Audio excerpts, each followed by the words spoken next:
Well, hello everybody. It is Randy, the king of solar screens, co-owner of myscreenkit.net. Folks, I am on location at a home that, oh my gosh, I am so excited to do. Look at this. I mean, there's 1,000 windows on this house. But what I really want to show, and this is the reason I got to do this in two parts, as you can see, these windows have no grid pattern. But this homeowner required me to put the colonial grid into these frames.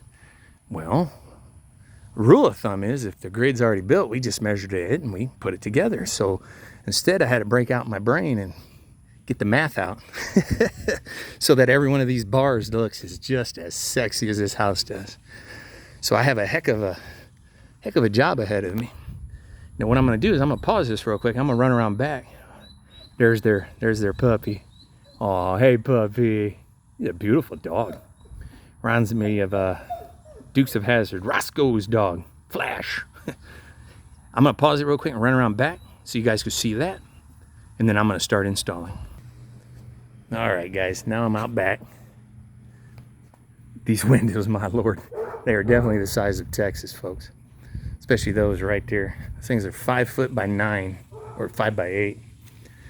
And that arch the same. This is amazing. This is one of the most beautiful homes I've ever seen. This is amazing. But this is the before, folks. And give me about an hour, because there's a lot of windows on here. I think there's almost 50 of them. I'm also doing an outbuilding that's here. And we'll see the after. Stay tuned.